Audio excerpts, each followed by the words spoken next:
दोस्तों कैसे हैं आप लोग। तो आज हम इस वीडियो में आर एच विटेकर की जो 5 किंगडम क्लासिफिकेशन है उसके एक किंगडम फंगी के बारे में जानेंगे या फंगाई के बारे में जानेंगे। देखिए, आपने कभी इमेजिन किया होगा कि आप जब भी काफी दिन तक फ्रिज में ब्रेड को रख देते हैं तो उसमें एक वाइट कलर की लेयर जम जाती है। वो मेनली क्या होता है, वो हमारा फंगस होता है। देखिए, फंगस अलग अलग प्रकार के होते हैं। आप कुछ खा सकते हैं, कुछ दवाई बनाने के लिए भी यूज होते हैं और कुछ से बीमारियां भी होती है। तो इस वीडियो में हम किंगडम फंगाई के बारे में जानेंगे। देखिए, फंगाई जो होता है वो एक नॉन ग्रीन ऑर्गेनिज्म होता है। ये माइक्रोस्कोपिक भी हो सकता है और नॉन माइक्रोस्कोपिक भी हो सकता है। देखिए, fungi are diverse non green organism. ये डाइवर्स होते हैं, इसकी बहुत सारी वैरायटी होती है।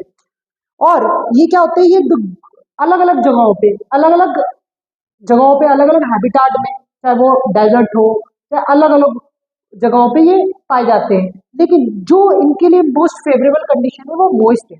जहाँ पे ह्यूमिडिटी की मात्रा ज्यादा हो तो वहां पे ये फंगस पाए जाएंगे। हमारी जो अर्थ है उसमें अभी तक 2 मिलियन स्पीसीज फंगी की डिस्कवर करी। पहले फंगी को प्लांटिया किंगडम में ही रखा जाता था, लेकिन इनकी संख्या इतनी ज्यादा बढ़ गई और इतनी ज्यादा डाइवर्सिटी और अलग अलग कैरेक्टरिस्टिक्स देखने को मिल गई, तो एक अलग किंगडम बनाया गया जिसको हम किंगडम फंगाई बोलते हैं। देखिए, हमारी अर्थ पे अभी तक 2 मिलियन स्पीसीज पाई गई है फंगी की और मेनली डिस्कवर होती रहती है। अगर बात करें इनके कैरेक्टरिस्टिक्स की तो ये मेनली हेट्रोट्रोपिक होते हैं।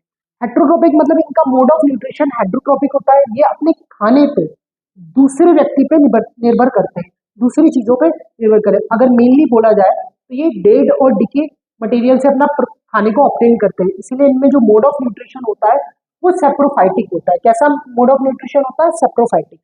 और ये यूकैरियोटिक होते हैं। यूकैरियोटिक यानी इसके अंदर है ना वेल डिफाइंड न्यूक्लियस होता है, सेल ऑर्गेनेज होती है और सेल मेम्ब्रेन होती है। तो पहला कैरेक्टरिस्टिक्स क्या है? They are heterotrophic eukaryotic organism. कैसे होते हैं? यूकैरियोटिक भी होते हैं और हेट्रोट्रोपिक भी होते हैं। मेनली बात करें जाए, ये मेनली मल्टी सेल्यूलर होते हैं। अपनी एक स्टेज ऑफ लाइफ में आते आते हर फंगाई मल्टी सेल्यूलर हो जाता है, लेकिन ऐसे जरूरी नहीं है। यूनिसेल्युलर फंगी भी प्रेजेंट है। एग्जाम्पल के तौर पे यीस्ट, जो ब्रेड माउल्ड होता है जिससे ब्रेड बनती है, और जो अल्कोहल फर्मेंटेशन में यीस्ट काम आता है, वो भी कैसा होता है? वो एक यूनिसेल्युलर फंगाई है। अगर बात करें, इनमें एक वेल डिफाइंड वेस्कुलर टिश्यू होता है। क्या होता है? Vascular tissue. वेस्कुलर टिश्यू किसका काम आता है? स्टोरेज के काम आता है। ये वाटर का स्टोरेज या फूड का या वेस्ट मटेरियल का स्टोरेज भी वेस्कुलर टिश्यू करता है। तो हमारी जो किंगडम फंगाई में जो ऑर्गेनिज्म है उसके अंदर एक वेल डिफाइंड वेस्कुलर टिश्यू पाया जाता है, लेकिन इसके अंदर ये नॉन ग्रीन होते हैं। अच्छा, ग्रीन कलर क्यों प्रोवाइड होता है? ग्रीन कलर हमारे प्लांट में एक पिगमेंट होता है जिसको हम बोलते हैं क्लोरोफिल, उसके कारण होता है, लेकिन फंगी में क्लोरोफिल नहीं होता है। देखिए, फंगी एक तरह का प्लांट है, लेकिन प्लांट से डिफरेंट भी है। कैसे? कि इनकी जो सेल वॉल होती है, प्लांट की जो सेल वॉल होती है वो रिजिड, बहुत ज्यादा रिजिड होती है और पेप्टिडोग्लाइकन की बनी होती है। वहीं हम बात करें, इसकी जो सेल वॉल होती है वो काइटिन की बनी होती है। किसकी बनी होती है? काइटिन की बनी होती है। और अगर इनकी बात करें मोड ऑफ रिप्रोडक्शन की इसमें, तो ये सेक्सुअल भी हो सकता है और एसेक्सुअल मोड ऑफ रिप्रोडक्शन भी हो सकता है। अगर बात करें इनमें जो न्यूट्रिशन होता है, मोड ऑफ न्यूट्रिशन, वो सेप्रोफाइटिक न्यूट्रिशन होता है। मतलब ये जो अपना खाना है वो डेड और डिके प्लांट से ऑब्टेन करते हैं। देखते हैं कैसे ऑब्टेन करते हैं। देखिए, ये एक मशरूम है। मशरूम एक फंगाई या फंगस है। इसके अंदर ये फिलामेंट लाइक स्ट्रक्चर होता है जिसको हम बोलते हैं हाइफे। क्या बोलते हैं? हाइफे। जब ये हाइफे किसी भी डेड मैटर को दिखता है तो वो ये क्या करता है, ये अपने मशरूम में जो ये हाइफे प्रेजेंट है उसके जरिए एंजाइम रिलीज करता है, और इसी को एंजाइम को बोलते हैं वो एक्सो एंजाइम। ये एक्सो एंजाइम इस डेड मैटर पे जाके स्टिक हो जाते हैं और इसको क्या करते हैं? सिंपलर सब्सटेंस में तोड़ देते हैं। जैसे कार्बोहाइड्रेट को सिंपल शुगर में, प्रोटीन को अमीनो एसिड्स में, फैट्स को फैटी एसिड्स में ब्रेक डाउन कर देते हैं। क्या कर देते हैं? ब्रेक डाउन करते हैं।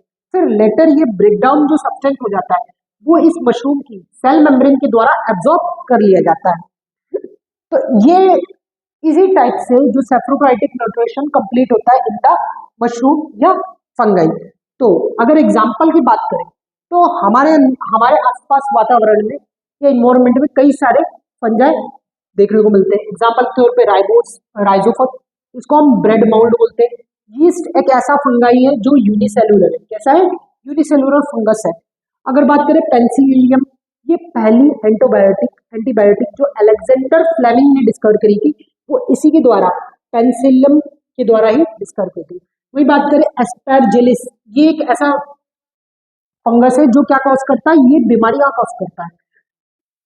वही कुछ मशरूम ऐसे होते हैं जिनको हम ईटेबल मशरूम बोलते हैं। एग्जाम्पल के तौर पे एस्गैरिस बायोफोरस, क्या बोलते हैं? एस्गैरिस बायोफोरस, ये एक ईटेबल मशरूम है। वही कुछ मशरूम, हर मशरूम खाने वाला नहीं होता, कुछ मशरूम्स ऐसे भी होते हैं जो नॉन ईटेबल होते हैं। एग्जाम्पल के तौर पे web cap, school cap and dead cap, ये कुछ मशरूम जो होते हैं वो नॉन ईटेबल मशरूम होते हैं। देखिए, मशरूम अकेले भी हो सकते हैं और किसी के साथ भी हो सकते हैं। एग्जाम्पल के तौर पे मैं आपको बताना चाहूंगा,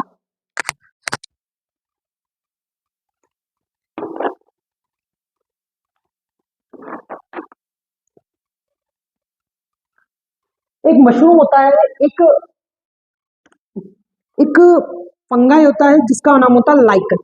लेकिन लाइकन अकेला फंगाई नहीं होता है, इसके अंदर दो चीज होती है। Lichen is the combination of fungus and algae. तो ये लाइकन क्या होता है? ये मॉइस्ट प्लेसेस में पाया जाता है। मान लीजिए ये एक वुड है और इसके आसपास ये पानी बह रहा है, पानी में ये वुड पड़ी है और इसके ऊपर ऐसे ये लाइकन ग्रो हो रहा है। तो इसमें जो फंगस होएगा वो क्या करेगा? इस वुड से वाटर को एब्जॉर्ब करेगा और कहाँ देगा? किसको देगा? एल्गी को देगा। और एल्गी क्या करेगा? इस वाटर के जरिए और सनलाइट को लेके कौन सी प्रक्रिया करेगा? फोटोसिंथेसिस। क्या करेगा?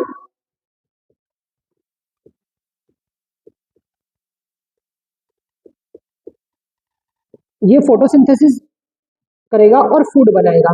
और ये फूड किसको देगा? फंगस को देगा। तो यहाँ पे क्या करा? फंगस ने क्या किया? एब्जॉर्ब करेगा वाटर को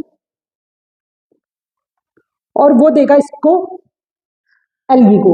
और फिर ये एल्गी उस वाटर का यूज करके फोटोसिंथेसिस की प्रक्रिया करेगा और फूड को देगा, फूड बनाएगा और ये फूड प्रोवाइड करेगा इस फंगस को। देखिए यहाँ पे ये रिलेशनशिप जिसमें दोनों का म्यूचुअल बेनिफिट है, इस रिलेशनशिप को बोलते हैं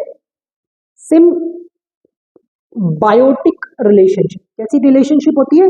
सिम्बायोटिक रिलेशनशिप। तो ये सिम्बायोटिक रिलेशनशिप के जरिए ये लाइकन सरवाइव करता है इन्वायरमेंट में। और ये आपने सिम्बायोटिक रिलेशनशिप के बारे में जाना, ये लाइकन है, इसमें फंगस और एल्गाई दोनों होते हैं। तो आपने इस वीडियो में आई होप कि किंगडम फंगाई के बारे में जाना, अलग अलग चीजों के बारे में जाना कि एक फंगाई की कैरेक्टरिस्टिक्स क्या क्या होती है, वो हेट्रोट्रॉपिक होता है, यूकैरियोटिक होता है। तो आई होप इस वीडियो में आपको किंगडम फंगाई के बारे में पता चला होगा। आने वाले वीडियो में हम प्लांटिया, किंगडम प्लांटिया और एनिमेलिया के बारे में जानेंगे। तब तक के लिए please like the video and subscribe the channel. Thank you.